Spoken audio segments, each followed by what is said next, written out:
384페이지. 384페이지입니다.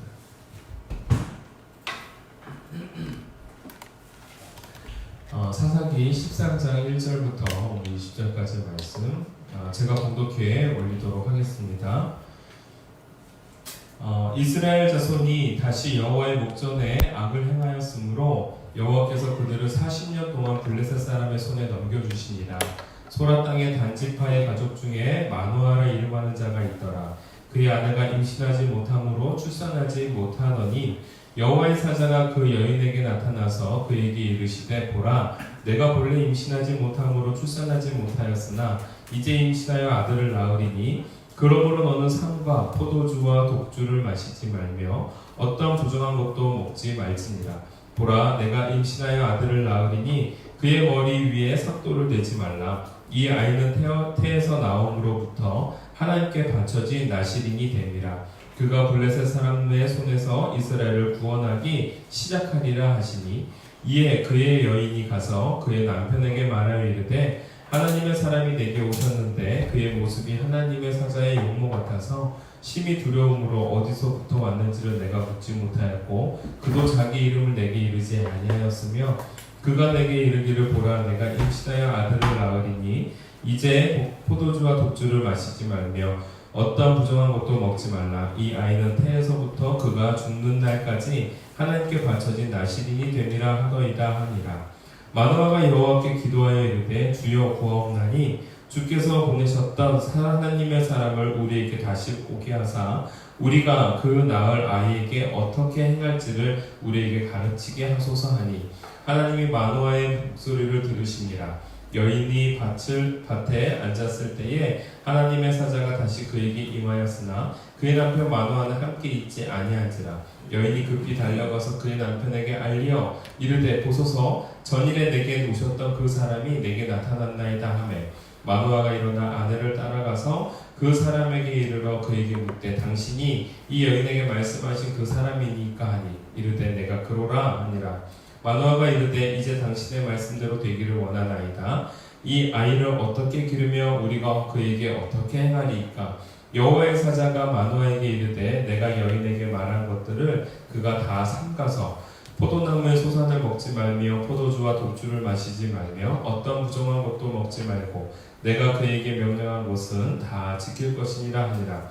마누아가 여호와의 사자에게 말하되 구하옵나니 당신은 우리에게 머물러 서서 우리가 당신을 위하여 염소새끼 하나를 준비하게 하소서 하니 여호와의 사자가 마누아에게 이르되 내가 비록 나를 머물게 하나 내가 내 음식을 먹지 아니하리라.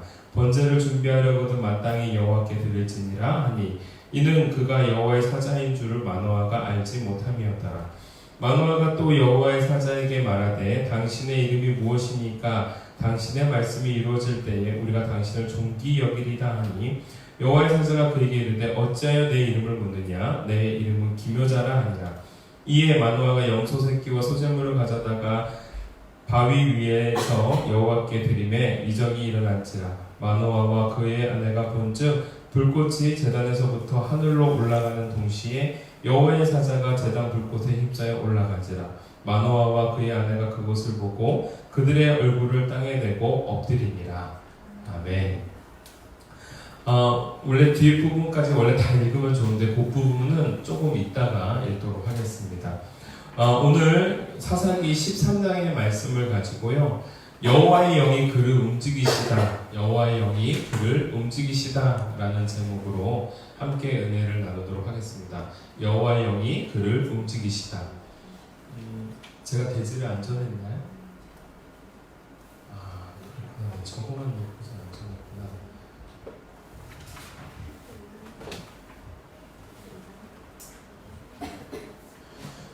여호와의 영이 맞네.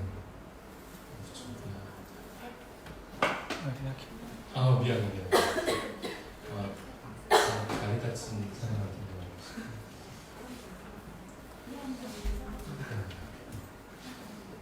자, 여호와의 영이 그를 움직이시다라는 제목으로 우리 함께 은혜를 나누도록 하겠습니다. 자, 우리가 지난주까지 여러분들 좀 우리가 오늘 말씀을 좀 이렇게 주목해 볼 필요성이 있는데요. 여러분들 그 성경 가운데서 가장 힘센 사람 하면 누굽니까? 삼손이죠. 네, 우리는 삼손이라는 사람에 대해서 너무나도 잘 알고 있습니다. 이 삼손은 성경 안에서 가장 힘이 셌던 사람, 그리고 단 한 번도 패배를 경험해보지 못한 사람. 물론 이 드릴라라는 여인의 꿰매에 이제 속아서 결국은 두 눈이 뽑히고 힘을 잃어버리는 일이 발생을 하지만 그 전까지만 하더라도 단 한 번도 패한 적이 없었던 사람이 바로 이 삼손이라는 인물입니다. 성경 가운데 삼손이라는 인물이 굉장히 힘센 사람으로 등장하지만 구약이나 고대 근동지방에도 늘 이러한 영웅문 한 명씩 있었습니다. 특히 이제 그리스 신화에 보면은 가장 힘센 사람 누굽니까?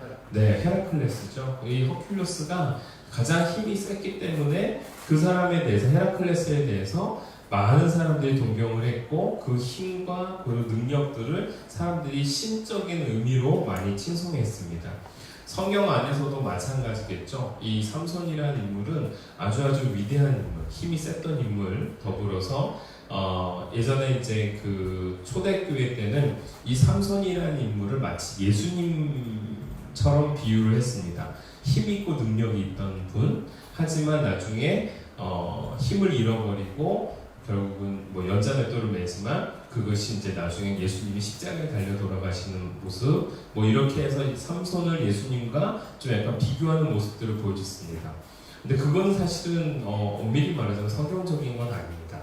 근데 그게 그레고리우스라는 사제가 그렇게 또 해석을 하니까 또 어거스틴도 그렇게 해석을 했고 또 그런 것들에 대해서 이제 초대교회 때부터 내려온 거니까 우리 한국 교회가 그런 것들을 그대로 답습을 했는데 사실 성경적으로 봤을 때는 그냥 삼손이라는 인물을 통해서 우리에게 주시고자 하는 메시지가 있다라는 겁니다.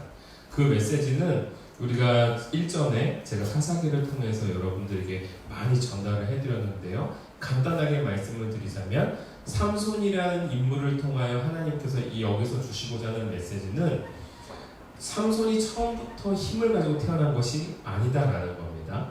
하나님의 은혜로 한 아들이 태어났고 그 아들이 구별된 삶을 살지는 못했지만 구별되라고 했지만 구별된 삶을 못 살았습니다. 자기 마음대로 살았죠. 그래서 기생이랑도 자고 또 이 여자 저 여자랑도 결혼도 하고 그랬던 사람이고 마음에 안 든다고 사람들 막 때려 죽이고 이랬던 사람입니다. 그러나 이러한 사람을 통해서 하나님이 어떻게 하셨느냐? 이스라엘을 구원해내는 역사를 만드셨다라는 거예요.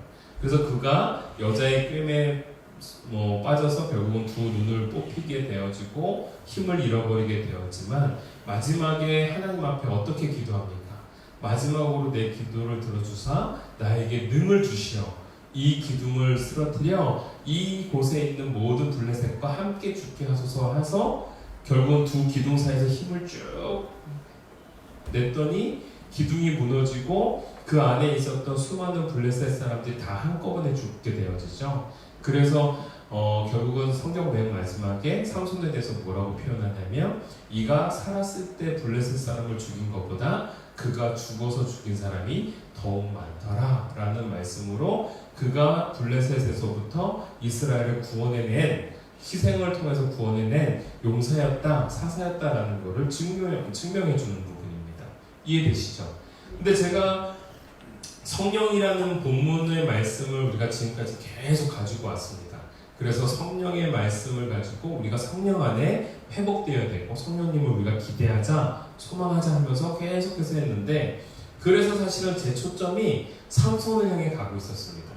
그리고 우리 내일은 이 다윗이라는 인물을 향해서 가려고 하는데요. 삼손이라는 인물을 통해서 가려고 했던 부분이 바로 이거였습니다. 인간적인 삼손을 통하여 하나님께서 어떠한 역사를 주셨는가? 삼손이라는 사람이 이렇게 약점이 많았고 허물이 많았는데 어떻게 그에게 계속해서 하나님의 영이 함께 하실 수 있었을까? 그 부분을 가지고 함께 나누려고 했습니다. 근데 이 부분을 제가 내일 나누려고 하고요. 제가 잘못 말했네요. 다음 주에 제가 다윗을 이제 하게 될 텐데 이 삼손이라는 인물을 통해서 딱 준비를 해가고 있는데 세상에 여러분 제가 13장을 다루면서 이 마노아와 그 어머니에 대해서 제가 한 번도 다루질 않았던 거예요. 제가 그걸 어떻게 하냐면 제가 체크가 안 돼 있는 겁니다. 이 13장을 하면서 이 이후 21절부터 삼손에 대한 이야기에 대해서 체크는 돼 있는데 그 위에가 체크가 안 돼 있는 거예요. 그래서 제가 다시 한번 이 마노아와 그의 아내에 대해서 쭉 준비를 하다 보니까 하나님께서 오늘 우리에게 주시는 말씀이 있는 거예요. 그래서 제가 오늘 이 본문 말씀을 아주 집중적으로 좀 간략하게 전달하려고 합니다. 오늘 좀 간략하게 전달하는 이유가 있습니다, 여러분. 부흥사경인데 원래 예정 시간은 11시 반까지죠. 근데 제가 조금 일찍 좀 땡기도록 하겠습니다. 우리 이윤즉슨 우리 건우 형제가 출근을 해야 되거든요. 그래서 우리 건우가 공장을 가야 되거든요. 공장에 가서 열심히 일을 해야 되는데 공장을 한다니까 좀 느낌이 이상해요. 또 회사를 가는데 여기서 평택이기 때문에 제가 늦지 않게 데려다 줘야 될 것 같습니다. 그래서 여러분 좀 양해를 구하고 좀 일찍 끝나고, 그리고 내일도 좀 일찍 끝날 수밖에 없지만 내일은 좀 우리가 기도하는 시간을 좀 갖고 그렇게 자연스럽게 가도록 할 겁니다. 자, 그러면서 제가 오늘 이 마노아라는 이 아버지와 삼손의 아버지죠. 그리고 그 어머니 이름은 등장하지 않습니다. 이름이 등장하지 않는다라는 건 성경 안에서 어떤 의미일까요? 네, 별로 중요하지 않다라는 겁니다. 근데 사실은 되게 중요한 인물이 그 어머니입니다. 왜냐하면 영적으로 굉장히 깨어있는 사람이거든요. 그런데도 불구하고 다루지 않았다라는 건 그 앞에 있는 마노아라는 그 아버지에 대해서 다뤄야 될 필요성이 있다라는 거죠. 그래서 제가 오늘 마노아라는 사람을 좀 집중해서 보니까 여기에 우리의 인생 속에서 성령님이 함께 하시는 그 의미가 있더라라는 겁니다. 그래서 제가 오늘 그걸 전하려고 합니다. 자, 성령님의 말씀을 이제 전달하면서 우리가 지금까지 삼손을 보았지만 오늘 삼손이 아닌 누구를 본다고요? 그의 아버지 마노아를 보았다. 그 마노아를 보면서 오늘 우리에게 주시고자 하는 첫 번째 대목이 대지가 이겁니다. 영적 기회비용을 지불하라. 여러분 중요한 겁니다. 영적 기회비용을 지불하라. 여러분 제가 이제 10월 1일부터 중국을 가죠. 중국 가가지고 이제 중국에서 이제 집회를 합니다. 그래서 10월 1일, 10월 2일 양일간에 거쳐서 이제 집회를 하는데 도착한 날 저녁 집회를 하고 10월 2일 날 오전에는 제가 세미나를 합니다. 근데 세미나를 하면서 뭘 준비를 해달라고 했냐면 청소년 애들이 한 70명 정도 되는데 이 애들을 위해서 진로에 관련된 세미나를 해달라는 거예요. 제가 사실 제가 진로를 전담했던 적도 없고 벌써 10년 전에 청소년들을 위해서 진로에 대한 부분을 준비를 했지만 10년 후가 되어진 지금에 와서 이 진로의 어떤 정책이 안 맞잖아요. 그래서 제가 이거를 결국은 누가 도움을 받을 수밖에 없냐면 지금 진로를 담당하고 있는 양희만 목사님한테 제가 이거를 이제 얻을 수밖에 없었습니다. 정보를. 근데 정보를 얻으면서 제가 깨닫게 된 게 뭐였냐면요, 이거였습니다. 여러분, 한국의 교육이 타 나라와의 비교를 했을 때 여러분들 뛰어나다고 생각하니까 뛰어나지 않다고 생각합니까? 뛰어나다고 생각하죠. 왜 뛰어나다고 생각합니까? 무슨 근거가 있을까요? 학력이요? 그렇긴 하죠. 전 세계적으로 보았을 때 참 신기한 게 한국 학생들만 93%가 다 대학을 가야 됩니다. 외국에는 그런 일이 없대죠. 대학 갈 사람들은 가고 싶은 사람, 공부를 좋아하는 사람이 가는 거지 다 대학을 가지는 않는다고 합니다. 그래서 기본적으로 한국 사람들은 다 대학을 가서 많은 공부들을 한다라는 거죠. 그리고 또 무엇을 통해서 알 수가 있을까요? 우리나라가 교육이 굉장히 탁월하다라는 거. 사실 외국에서도 많이 인정을 하죠. 그래서 실질적으로 버락 오바마 같은 사람은 한국의 교육 정책을 미국에 도입해라. 기본적으로 한국은 저렇게 열심히 하지 않냐. 저런 것들을 우리가 심어줘야 되지 않냐. 이렇게 얘기를 합니다. 근데 제가 물론 이제 교육학을 공부를 하면서 놀라웠던 건 뭐냐면 한국이 물론 교육을 굉장히 열심히 하는 건 사실입니다. 근데 그럴 수밖에 없는 상황이죠. 제가 지난주에도 말씀드렸죠. 우리나라는 뭐예요? 삼면이 바다예요. 위로는 북한이야. 우리를 언제든지 잡아먹으려고 그러고 있어요. 그리고 삼면이 바다, 위에는 북한. 근데 자원은 다 어디서 나와요? 저 북한 쪽에서 나와요. 그래서 북한 쪽에서 모든 좋은 광물들은 다 북한 쪽에서 나오는데 우리나라는요? 없어요. 광물이 나오질 않아요. 땅을 파도 안 나와요. 그럼 우리나라는 뭘로 먹고 살아야 돼요? 네, 노동력으로 먹고 살아야 되는데 그 노동력이 결국은 인재가 갖고 있는 인력일 수밖에 없다는 거예요. 결국은 자연이 좋든 사람이 좋든 둘 중에 하나가 좋아야 되는데 두 개가 다 좋으면 다 잘 사는 거겠지만 이게 좋아서 사람이 좋아서 사는 나라는 우리나라밖에 없는 거예요. 우리나라는요 똑똑하지 않으면 사람을 팔지 않고서는 먹고 살 수 있는 나라가 아닌 거예요. 그런데 이 한국이 지난 50년, 60년 만에 정말 OECD 국의 20개국 안으로 쑥 들어왔습니다. 얼마 전에 정보를 봤더니 미국에서 무엇을 클레임을 걸었냐면 한국을 클레임을 걸었어요. 왜 한국은 아직까지 개발도상국이냐? 이 얘기인 겁니다. WTO에서 무엇을 제기했냐면 실질적으로 한국이라는 나라가 저렇게 잘 사는데 지금 트럼프가 화가 나는 게 뭐예요? 우리가 한국을 도와줘서 북한과 한미 연합군을 하는데 한국이 내는 돈이 1조밖에 안 된다 막 이런 거예요. 더 내라 막 이런 거죠. 1조 8천억밖에 안 낸다 이거예요. 더 내도 된다 이거예요. 근데 우리나라는 우리 이 정도면 많이 내는 거 아니냐라고 하지만 미국의 입장에서 봤을 때 한국은 정말 잘 사는 나라거든요. 외국이 봤을 때 한국은 잘 사는 나라예요. 너무 재밌는 건 왜 개발도상국이라는 말을 쓰느냐라고 했더니 농산물에 관련돼서 개발도상국이라는 말을 쓴대요. 그래서 그 말의 뜻은 우리나라가 개발도상국입니다 라고 말을 하면 외국에서는 개발도상국에 합당된 지원을 할 수밖에 없다는 거예요. 우리나라는 그 혜택을 계속 보고 있다는 거예요.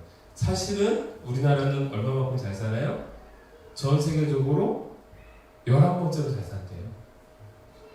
사실 우리는 이렇게 납득이 되지는 않는데 아무튼 11번째로 잘 산대요. OECD 20개국 중에서 우리나라만큼 잘 사는 나라가 사실 없대요. 왜냐하면 우리나라는 기본적으로 세금을 많이 뗀다고 하지만 외국에 비해서 정말 적게 떼는 거거든요. 외국은 받은 거에 거의 반을 떼거든요. 근데 우리나라는 그렇진 않거든요. 그래서 실질적으로 벌어들이는 내 소주머니에 있는 돈이 우리나라가 사실은 좀 많대요. 그래서 해외를 다니는 사람이 우리나라가 그렇게 많답니다. 해외에. 그래서 실질적으로 여론조사 리서치를 통해서도 조사해 봤더니 한국 사람들이 취미생활을 하는데 취미생활 가운데 2위가 해외여행이에요. 2위가 해외여행. 여러분 어느 순간인가 우리나라 이렇게 잘 살게 되었습니다. 그런데 여러분 이렇게 잘 살게 되었던 이유가 결국 무엇이냐? 제가 이 진로 강의를 준비하면서 깨닫게 된 건데 교육인데요. 이 교육이 교육답게 만들었던 이유가 있답니다. 그게 외국의 정책을 우리나라가 다 빨아들이거든요. 좋은 거 다 가져옵니다. 다 좋은 거 가져오는데 그럼에도 불구하고 좋았던 게 무엇이냐? 부모의 기회비용이 있었다는 거예요. 이거 정말 중요합니다. 오늘 제가 영적 기회비용을 지불하라 라고 말씀을 드린 이유가 있습니다.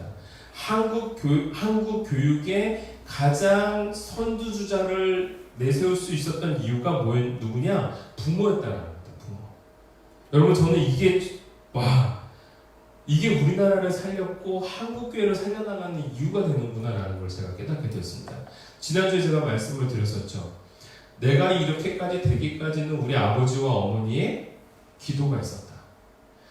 위기와 시련이 닥쳤을 때 우리 어머니는 교회 가서 엎드려서 기도했고 우리 아버지도 교회 가서 엎드려서 기도했고 그래서 나도 그러한 은혜를 입어서 지금 하나님께서 지금 이렇게 이끌어주고 계신다. 제가 그런 고백했잖아요.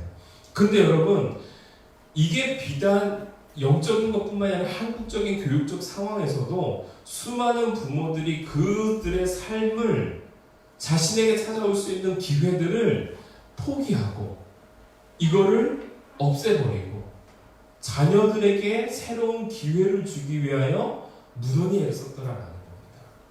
여러분 제가 오늘 왜 영적 기회비용을 지불하라 라고 말씀을 드리냐면요. 우리가 오늘 이 땅을 살아가는 데 있어서 한국교회를 꿈꾸고 한국교회의 소망을 꿈꾼다고 한다면 지금 오늘을 살고 있는 우리들이 영적 기회비용을 지불해야 된다는 겁니다. 그래야 다음의 세대들이 그래야 다음의 아이들이 영적인 강건함을 믿고 이 한국교회를 이 조국교회를 이끌어갈 수 있는 힘이 거기서부터 마련된다는 거예요. 아멘이죠? 여러분 오늘 제가 이 본문 말씀을 준비하면서 우리 성도들에게 한번 보여드렸던 영상입니다. 프루덴셜이라는 보험회사에서 만든 영상인데요.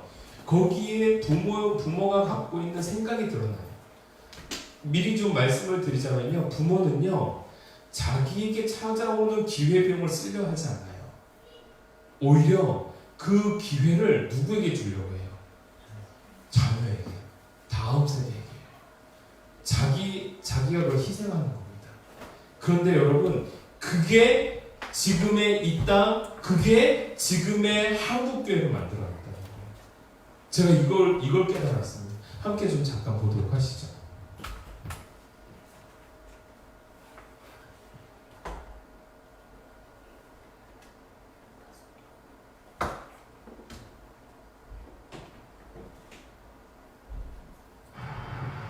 아이들은 자신의 꿈에 대해 어떤 생각을 갖고 있을까요? 한 고등학교를 찾아가 청소년의 꿈을 스케치하다라는 주제로 의식조사 프로그램을 촬영하기로 했습니다. 안녕하세요. 수능 잘 봤어요? 다들 시선을 피하는데 오늘 얘기할 거에 대해서 조금 학생들이 생각하는 꿈은 과연 무엇일까요? 질문지를 갖고 왔어요. 이제 죽기 전에 꼭 해보고 싶은 당신의 꿈은 무엇인가요? 이게 버킷리스트라고 하죠, 요즘에.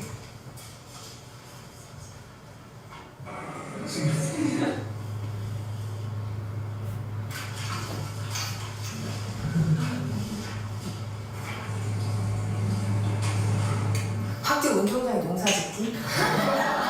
이런 것도 있네요. 여기서 우리는 두 번째 질문을 해보았습니다. 앞으로 살 날이 1년밖에 남지 않았다면 당신의 꿈을 이루는 것과 5억 원이라는 돈을 선택하는 것 중에 어떤 걸 선택할 것 같아요? 꿈이 언니요. 제 이름을 세상에 알리고 주는 게 의미 있다고 생각합니다. 꿈을 이뤄서 5억보다 더 많은 돈을 벌면 돼요. 나 1년밖에 안 남았는데 끝까지 해야죠. 롤스로이스 사고 싶어요. 제가 먹고 싶은 치킨 먹고 튀기면서 살아요. 꿈은 사실 5억보다 더 큰 가치가 있다는 걸 잠시만요.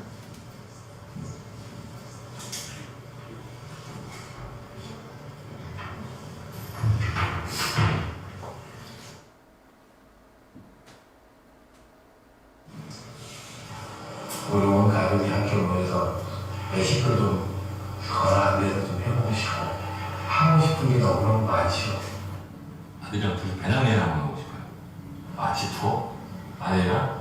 저희 고향 양평으로 내려가서 그일같이 멋있는 집을 짓고 사랑하는 가족과 함께 행복하게 사는 게 제 꿈입니다. 조그만 극장이라도 하나 해줬으면 성진이가 하고 싶어하는 거니까.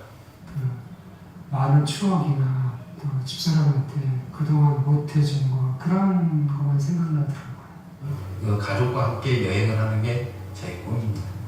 근데 할 수만 있으면 진짜 같이 한번 성진이 데리고 여행을 좀 해보고 싶습니다.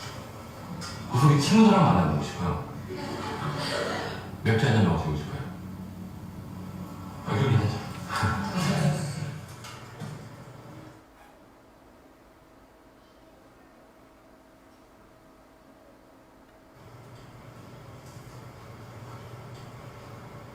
그러니까 제가 하고 싶은 걸 포기하고 5억을 선택하느냐?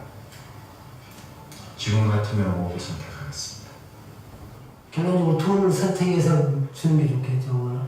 그건 당연히 5억은 가족을 위해 선택하겠죠. 그 아버님은 장정의 돈을 했거든요. 고통을 좀 많이 받죠. 금전적인 고통을 많이 받았어요, 식구들이. 제가 한번 아파 보니까 주변은 다 피해놓고 가족이 제일 중요하더라고요. 제가 앞으로 한번 일을 더 한다고 해서 현실적으로 5억을 벌어놓고 성진이한테 기여를 하고 간다는 보장이 있겠습니까? 5억을 선택하면 남겨진 가족들한테는 도움이 될 수 있으니까 저가 하고 싶은 일을 포기할 수 있죠. 그거는 대가가 한다는 거예요.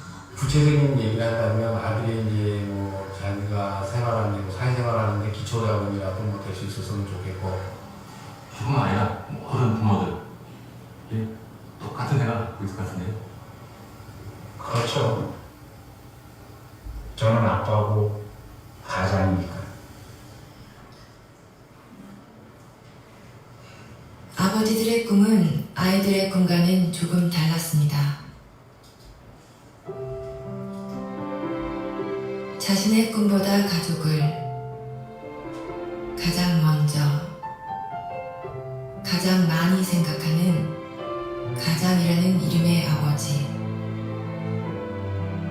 아빠 사랑해요. 그 곁에 항상 함께하겠습니다. 사랑해요. 아빠 사랑해요. 아빠 사랑해. 네, 제가 광고지만 제가 이걸 보면서 정말 느낄 수 있었던 게 뭐냐면 지금 한국 그 교육에 있어서의 수많은 부모들이 저 기회 비용을요 다 짊어지고 가고 있다는 겁니다. 자신에게 꿈이 없었겠습니까? 자신에게 그 소망이 없었겠습니까? 그렇지 않다는 겁니다. 우리 어머니도 우리 아버지도 본인들의 삶 속에 있어서의 누릴 수 있는 기회 비용을 그 다음 세대인 저한테 넘겨주시고 그렇게 사셨던 거거든요. 이 자리에 있는 우리 어머니들도 마찬가지입니다. 제가 이 말씀을 준비해 나가면서 생각했던 것, 우리 안에 영적인 기회 비용, 한국 교육을 이렇게 세워놓은 부분에 있어서 수많은 가장들, 수많은 엄마 아버지의 수많은 기회 비용들이 다 자녀들에게 집중됐다는 거예요. 나에게 찾아온 기회조차도 이 기회를 내가 누리면 끝나버리잖아요. 그러니까 이거를 어떻게 해야 돼요? 다음 세대에 넘겨주는 겁니다. 한국 교회가, 한국이라는 이 나라가 하나님 안에서 성장할 수 있었던 이유는 바로 저는 이 영적 기회 비용이 마련되었기 때문이다라고 보는 거예요.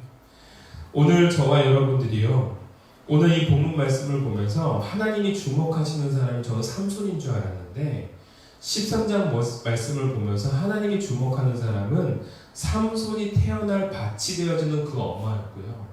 그리고 삼손의 씨가 될 수 있는 그 아버지였던 마노아였다라는 겁니다. 저는 오늘 이 본문 말씀을 보면서 왜 이 사람들을 선택할 수밖에 없었는가? 여러분, 당시 이스라엘 백성 속에는 어떠한 상황이었냐면 블레셋이라는 사람의 속주로 있었던 상황입니다. 다시 말하자면 블레셋 사람들이 통치하고 있었던 상황이었던 거예요. 그래서 이스라엘 사람들은 그 속에서 허우적거리며 살았던 사람입니다. 그런데 이 마노아라는 사람이 있는데요, 이 마노아라는 이 남자가 어떠한 삶을 살았는지는 잘 모르겠지만 적어도 선을 베푸고 살았던 사람이었던 것 같습니다. 왜냐하면 나그네였던 그 사람을 극진하게 대접을 해주거든요. 그리고 그와 함께 예배를 드리겠다라는 얘기를 하거든요. 다시 말하자면 예배를 드릴 줄 아는 사람이었다는 거예요. 마노아라는 그 아버지, 삼손의 아버지는 사람에게 선을 베풀 줄 아는 사람이었고 예배를 드릴 줄 아는 사람이었다는 거예요. 아울러서 그 밭이었던 그 어머니는 하나님의 뜻에, 누군가의 말에 순종할 수 있는 순종의 영적인 깨우침이 있었다라는 겁니다. 여러분, 그랬기 때문에 다음 세대였던 누구를 준비할 수 있었을까요? 삼손을 준비했다라는 겁니다. 오늘 본문 말씀 13장 1절부터 3절 말씀을 좀 주목해 봅시다. 한번 읽어봅시다. 사사기 13장 1절부터 3절 말씀 함께 한번 읽어볼게요. 시작. 이스라엘 자손이 다시 여호와의 목전에 악을 행하였으므로 여호와께서 그들을 40년 동안 블레셋 사람의 손에 넘겨주시니라. 소라 땅의 단지파의 가족 중에 마노아라 이름하는 자가 있더라. 그의 아내가 임신하지 못함으로 출산하지 못하더니 여호와의 사자가 그 여인에게 나타나서 그에게 이르시되 보라, 내가 본래 임신하지 못함으로 출산하지 못하였으나 이제 임신하여 아들을 낳으리니. 여러분 보세요. 아들을 낳지 못한다, 불임의 여인이었다라는 건 무슨 의미였다고요? 당시에 사망 선고입니다. 소망이 없는 인생이다라는 거예요. 그 아버지와 그 어머니가 죽고 나면 그들이 갖고 있는 기억은요, 다른 사람이 가져가게끔 되어 있습니다.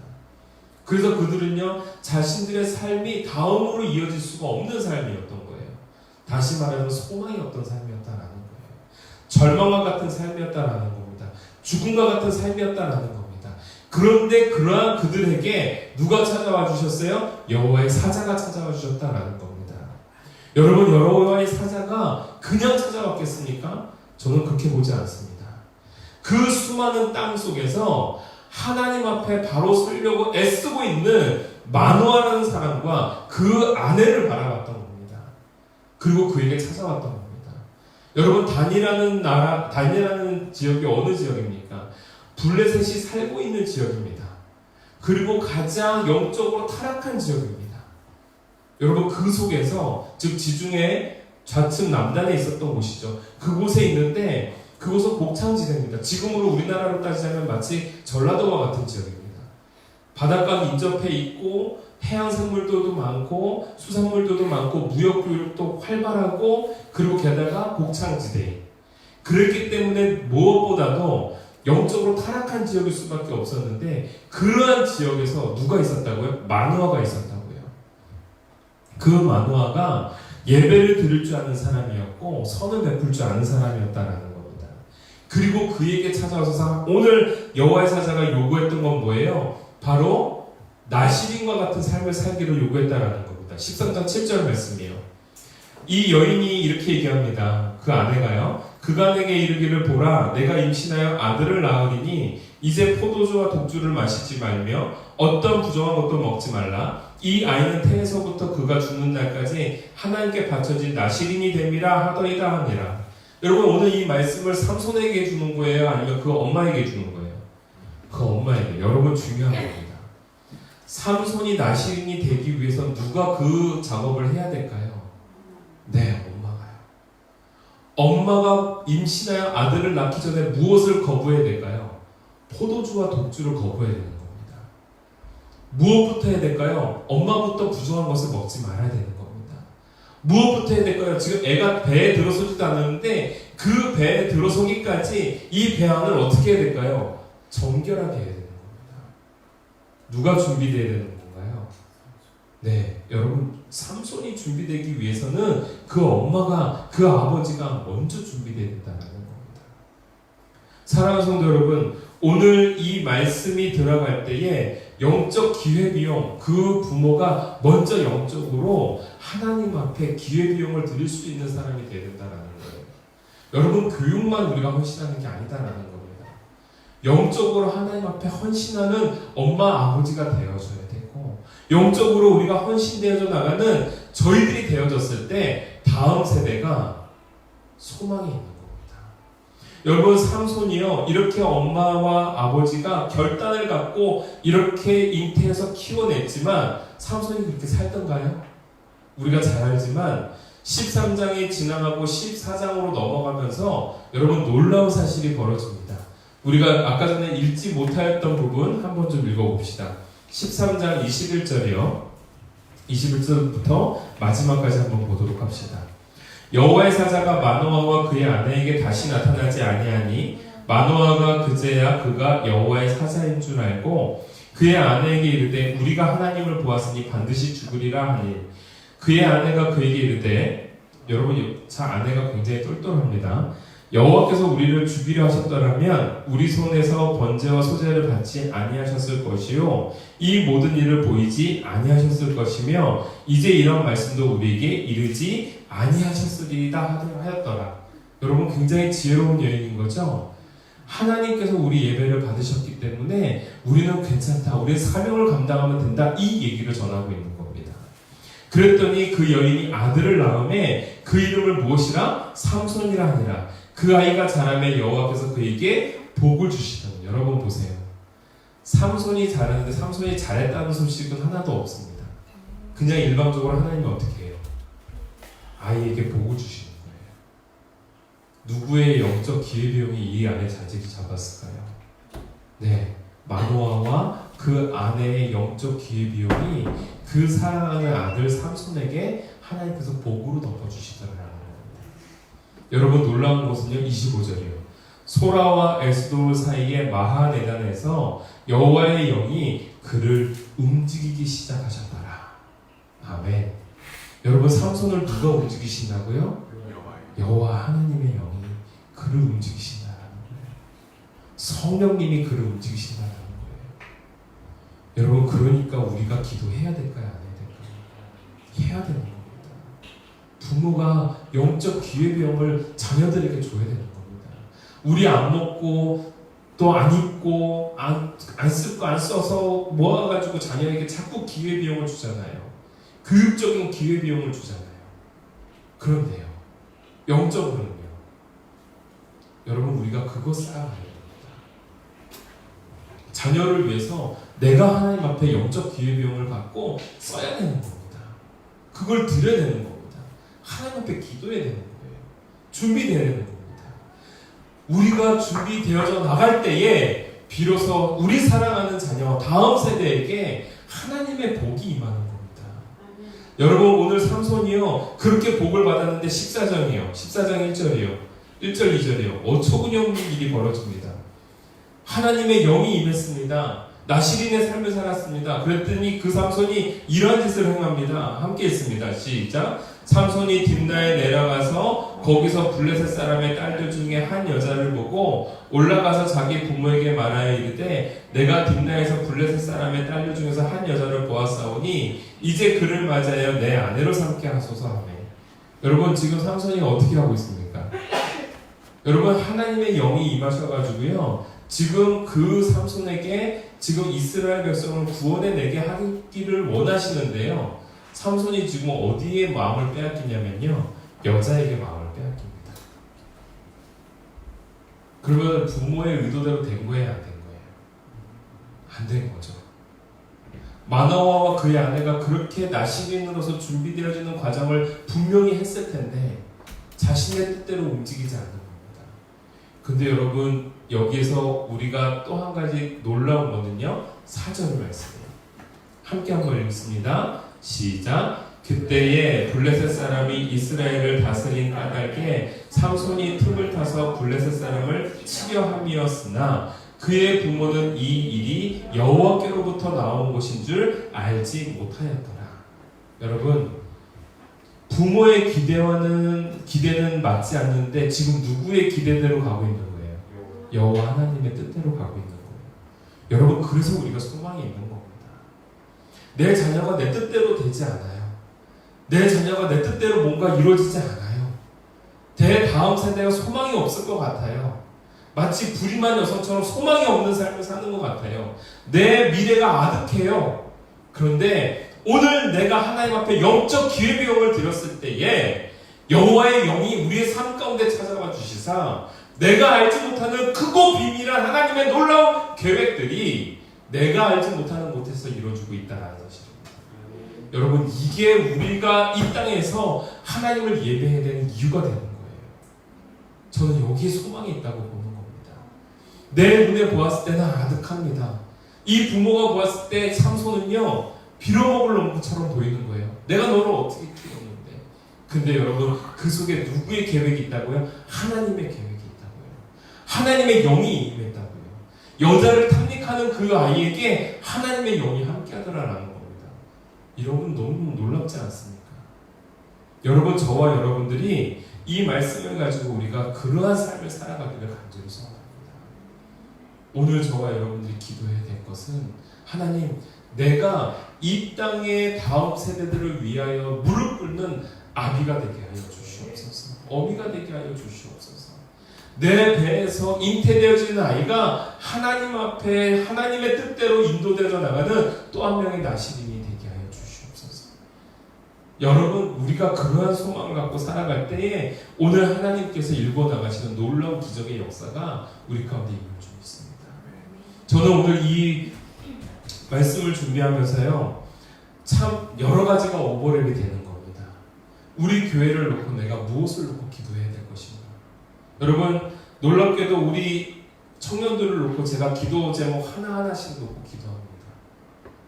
우리 자녀들을 놓고 하나하나씩 기도합니다. 기도할 때요 어느 순간에는 이 기도 제목들이 점점 많아져 가지고요 그냥 읽기만 해도 1시간이 훅 넘어갑니다. 어느 때는 막 그냥 제목만 읽어요.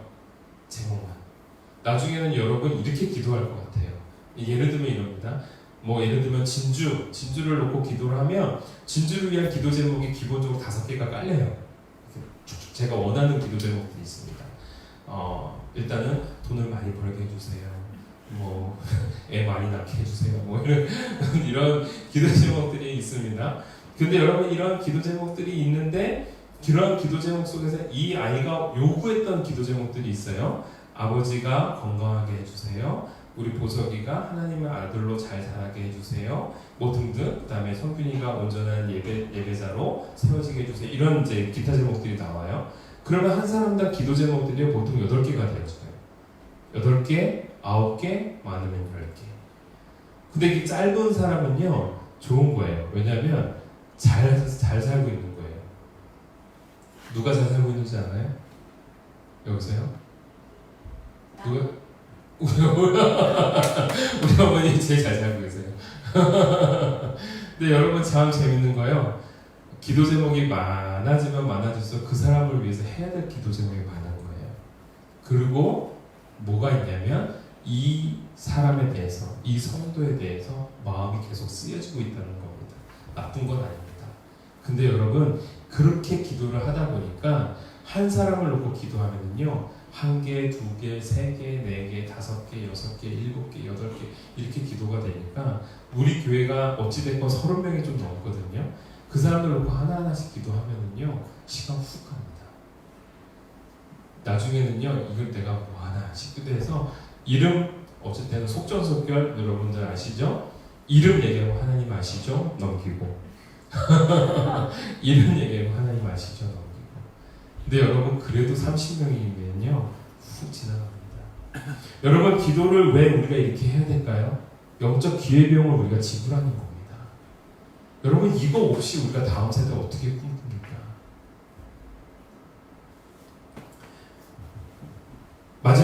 마지막 페이지이면서 마지막 말씀입니다. 2번째요. 영적 자존감을 가져야 된다는 겁니다. 영적 자존감.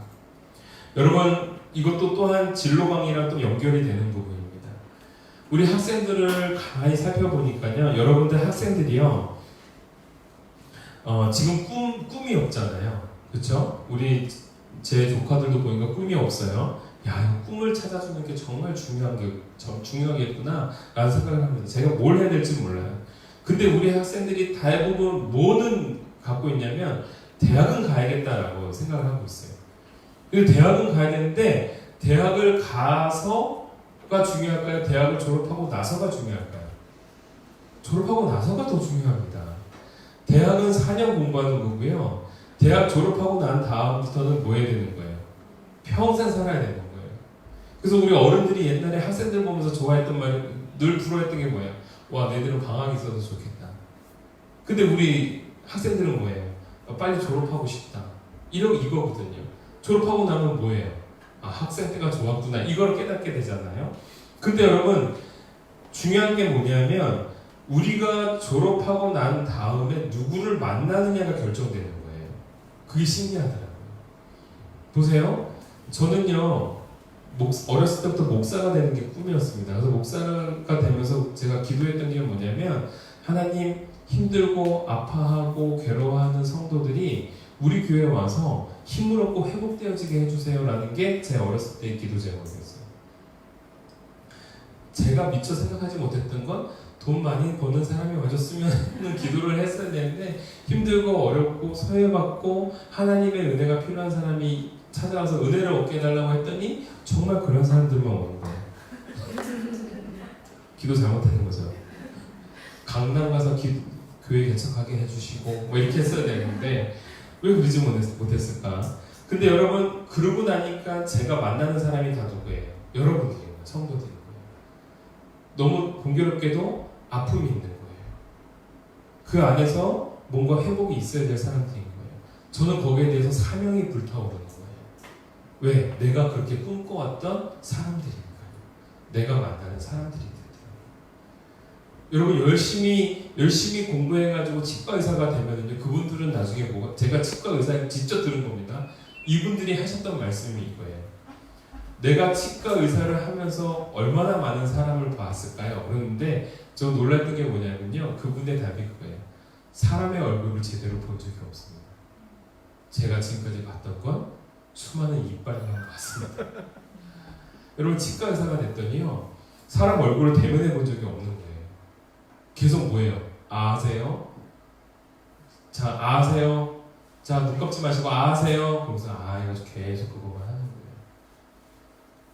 여러분 사회복지학과는 누구를 만날까요? 네, 아픈 사람, 소외계층의 사람들을 만나는 거예요. 네, 그런 겁니다. 여러분 보세요.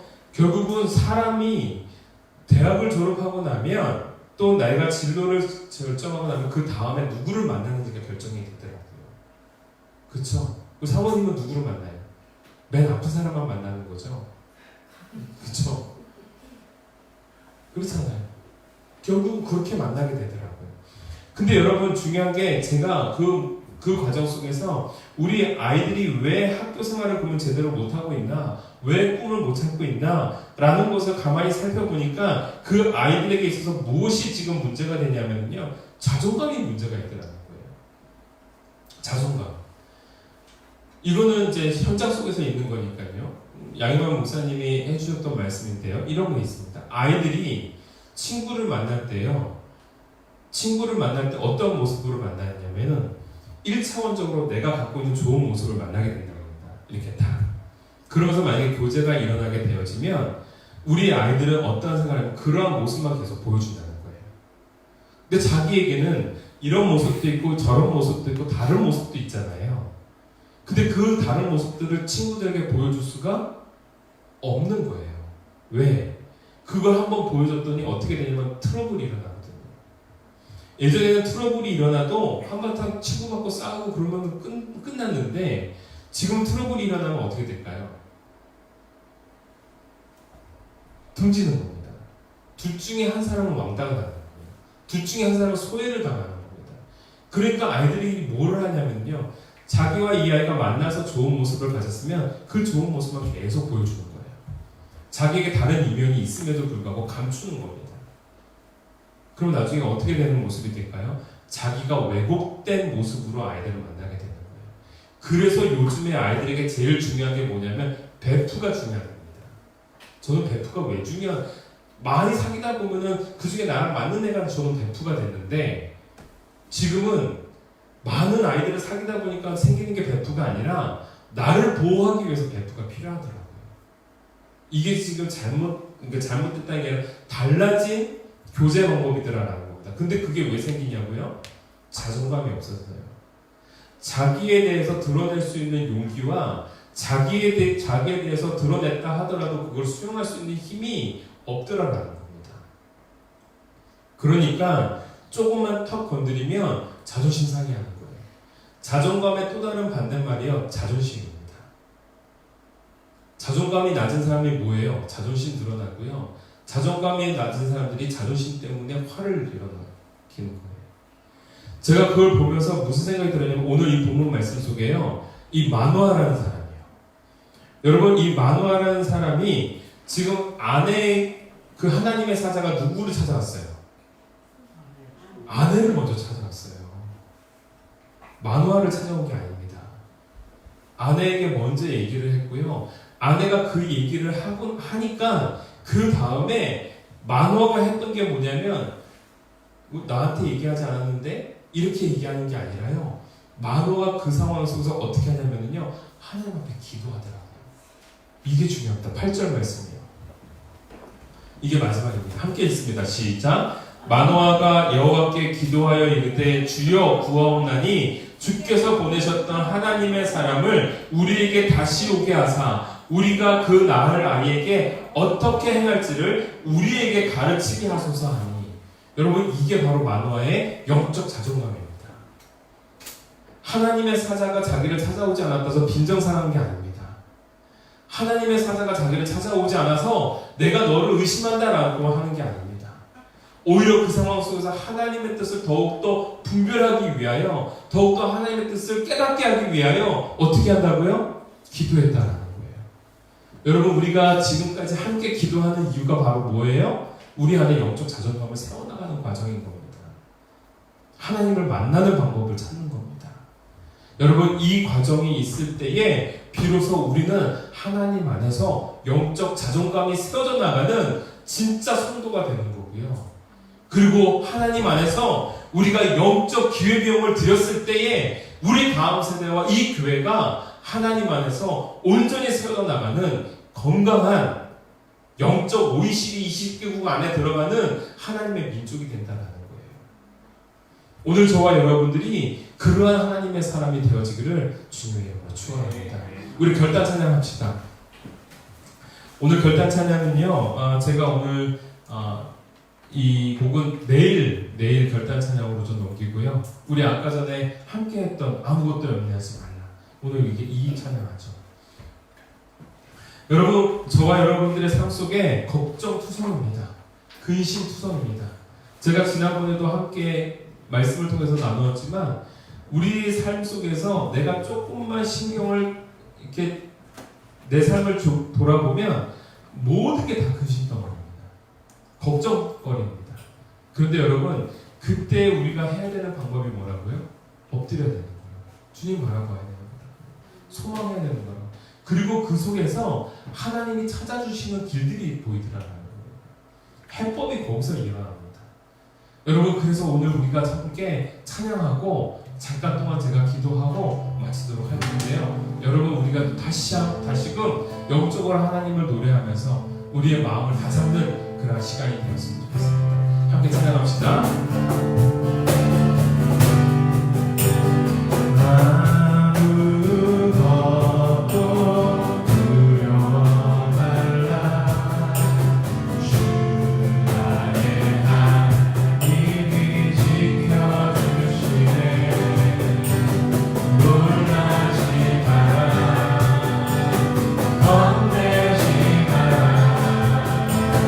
주님 나를 지켜주시네.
동행하여 주시옵소서.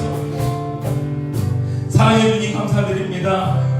지치고 힘든 일상을 살아가고 있는 우리들의 삶이지만 하나님, 이렇게 분주한 삶 속에서 다시금 우리의 시선을 들어 주를 바라보게 하심 너무나도 감사드립니다. 아버지 하나님, 오늘 우리가 살아가면서 하나님 앞에 영적 기회비용을 지불해 나갈 수 있는 하나님의 백성, 오늘 우리가 될 수 있도록 도와주시옵소서.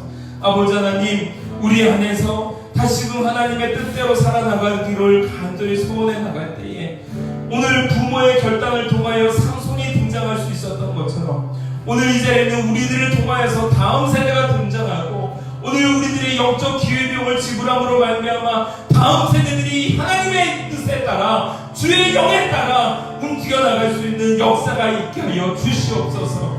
아버지 하나님, 우리가 기도함으로 말미암아 우리 사랑하는 자녀들에게 여호와의 영이 그를 움직이기 시작하셨더라라는 그 선포의 말씀이 우리 사랑하는 자녀와 다음 세대에게 동일하게 이루어져 나갈 수 있도록 주장하여 주시옵소서. 아울러 하나님 앞에 영적 자존감을 회복해 나가는 하나님의 백성이 되어지기를 간절히 소원합니다. 하나님, 누구의 말에 따라 움직이는 우리들이 아니라 하나님과 나 사이에서 기도함으로 하나님과 나 사이에서 확신을 얻고 하나님과 나 사이에서 하나님의 인도하심을 얻는 또 한 명의 만화와 같은 인생이 오늘 이 자리에 있는 우리 사랑하는 성도들의 삶이 되게 하여 주시옵소서. 기도하는 자들 되기를 간절히 소원합니다. 하나님 앞에 엎드리는 자들 되기를 간절히 소원합니다. 그러함으로 말미암아 하나님 앞에 회복되어져 나가고 힘써서 일어날 수 있는 인생이 되게 하여 주시옵소서. 영적 자존감의 반대말 바로 영적 자신감, 즉 교만함일 줄 압니다.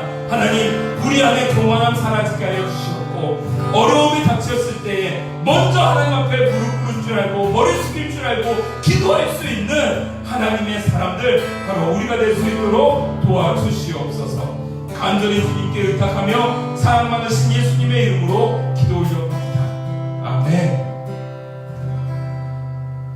지금은 우리 주 예수 그리스도의 은혜와 극진하신 아버지의 사랑과 성령님의 감화감동 교통하심이 오늘 하나님 안에서 다시금 영적 기회비용을 하나님 앞에 드리고 또한 영적 자존감을 회복해 나가면서 하나님 앞에 무릎 꿇고 준비되어져 나가는 결단이 있는 우리 사랑하는 성도들 위해, 그리고 그들의 결단으로 말미암아 여호와의 영이 함께 하시는 것을 맛볼 수 있는 우리 사랑하는 자녀들 위해 지금으로부터 영원토록 함께 계실지어다. 아멘.